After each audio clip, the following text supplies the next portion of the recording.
E estando na rua e nesse lugar desconfortável, assim, aquela vozinha ruim que manda fazer coisa errada, ela surge em algum momento? Existe Existe, cara. influências? Como é que é isso? Existe, porque, assim, em algum momento, você se vê ali. Então, você tá ali com 3, 4 caras que... É, cara maior, é cara menor, é criança. Eu tava com 13 anos de idade, mas tinha moleque de 7. Então, vamos ali pegar um negócio, vamos ali fazer não sei o quê. Cara, eu nunca fui pra essa tendência porque eu sempre gostei do trabalho. Eu sempre gostei do trabalho, eu sempre quis fazer isso daí. Então eu tinha medo de polícia, eu tinha medo de fazer qualquer coisa e dar ruim, e dar errado pra mim. Então eu nunca fui pra esse lado. Quando começou isso a esquentar de verdade pro meu lado, porque às vezes você é forçado a fazer alguma coisa. Quando isso começou a esquentar pro meu lado, eu decidi que eu tinha que sair dali. E foi quando eu comecei a procurar serviço de office boy. Hum. Quando, tipo assim, quando tu viu que tava chegando muito próximo de tu Muito. cometer alguma coisa errada. Eu fui procurar serviço de office boy. E da onde que vem essa tua noção do trabalho? Tu aprendeu como isso? Então, eu via, na minha época de 14 anos de idade, tinha office boy, mas geralmente estava escrito contínuo, né? Que era o office boy, só que o nome era contínuo, né? A profissão, no caso. E eu perguntei para o que é contínuo, né? Porque contínuo, o que é contínuo? E o cara falou, office boy, pessoa que vai fazer entrega, tal, não sei o quê. E eu conhecia muito a Vila Maria, porque eu morava lá. E eu tinha um amigo que tinha uma lanchonete no Brás. E esse amigo meu, ele me emprestava um tênis. Então eu ia até lá, pegava o tênis dele, só resumindo pra você, mais ou menos, eu fui lá antes. E ele me emprestava o tênis dele, porque a única coisa que eu tinha mais ou menos era a calça, que já tava um pouquinho pra cima, porque eu tinha crescido, e eu não tinha tênis. Então ele me emprestava o tênis e eu ia procurar emprego. Uhum. Então eu ia do Brás até a Vila Maria, e lá eu vi uma placa. E quando eu olhei essa assim, é uma das partes mais legais e as partes mais difíceis. A parte mais difícil de você se ver como você estava, porque a pessoa te enxergou daquela forma. Porque quando você tá no meio de um monte de criança morando na rua, você não se enxerga, você não vê como você está. Só que existem pessoas que vê como você está. E quando isso acontece, é que você tem a noção exata, mesmo sendo muito novo, sabe? E nessa época eu tinha 14 anos. O único documento que eu tinha era a carteira profissional, não tinha mais nada. Nenhum outro documento. E quando eu fui procurar emprego, eu ia com uma calça ruim, uma camiseta pior ainda e um tênis bom. Uhum. Quando eu cheguei nesse lugar, era uma imobiliária. Lá funcionava uma agência de turismo que se chama JMS Sunshine, que era de um japonês. Quando eu cheguei para procurar emprego, tinha uma mulher, o nome dela é Tânia. Eu nunca vou esquecer dos nomes. Porque quando ela me olhou, eu perguntei do emprego, ela falou: "Mas você não, você tá sujo". Sim, é por isso que eu preciso do emprego, cacete. Então, mas é assim, ela tava me enxergando realmente como eu era, como Aham. eu estava naquele momento, Sim. sabe? E só que aí tem aquela que eu falo que são as ajudas, né, que eu tive na minha vida.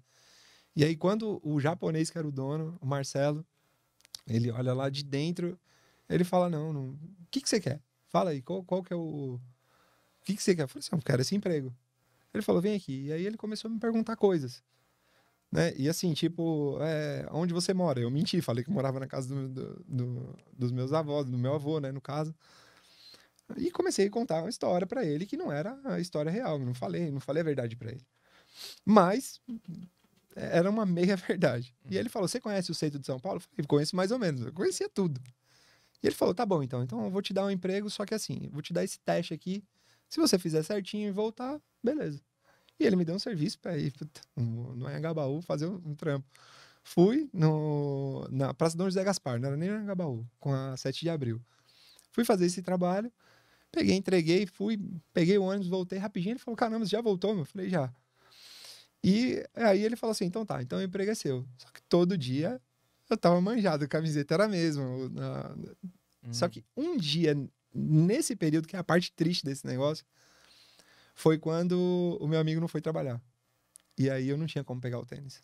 Ah. Aí essa é a parte ruim. Hum. Por quê? Porque eu cheguei e eu tava de chinelo. Na hora que ele me olhou, ele me viu do jeito que eu era. Daí ele me olhou, sabe aquele olhar assim, puta, o que eu fiz, entendeu? E aí ele falou assim, cara, o que é isso? Na hora que eu me vi como eu estava, eu sabia que tava ruim. Mas na hora que eu me vi, eu saí correndo, cara. Porque eu não... a vergonha era tanta, era uma... Cara, eu não sei te explicar. O sentimento, eu tenho esse sentimento até hoje, assim, de lembrar, sabe? E aí eu saí correndo e ele foi atrás de mim.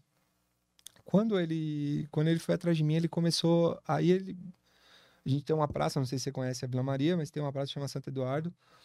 E aí ele começou a conversar comigo e ele falou, cara, então me fala a verdade, o que pega? O que tá acontecendo?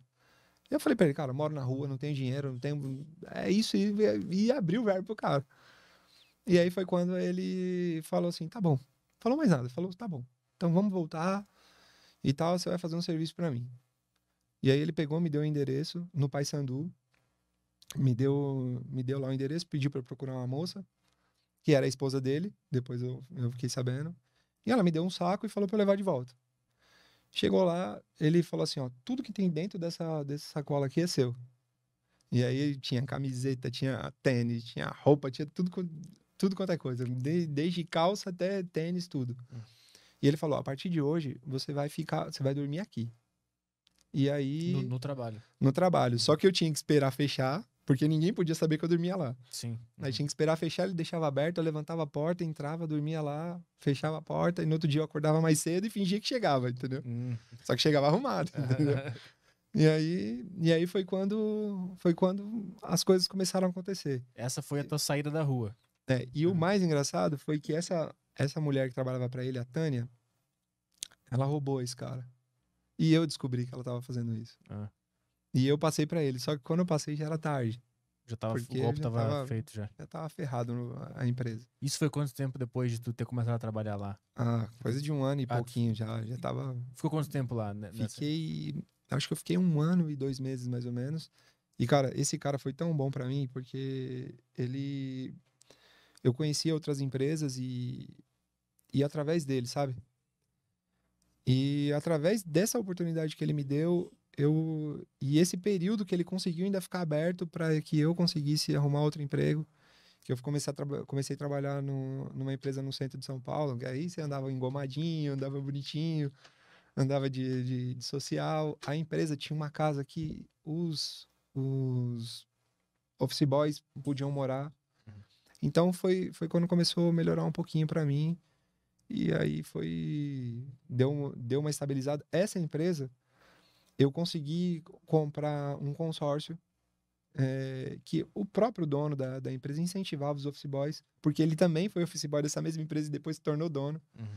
E ele incentivava os office boys a fazer consórcio, fazer um monte de coisa. E eu fui contemplado, cara. E nessa que eu fui contemplado, saiu um valor de um carro, que era um Gol na época, e eu não podia dirigir, era de menor, tinha acabado de fazer 15 anos. E aí, com esse dinheiro, eu comprei um terreno. Com 15 anos de idade, eu tinha um terreno. Cara, da rua pra um terreno. Exatamente. Então, deixa eu entender, então tu ficou 2 anos na rua? É isso? Aproximadamente 2 anos. E o que te fez sair foi quando tu percebeu que tu estava prestes a cometer algo errado. E aí tu foi procurar emprego de office boy. Exato. E aí tu encontrou esse cara. E aí aconteceu toda essa história que tu contou agora, né? Sim. Essa é a cronologia.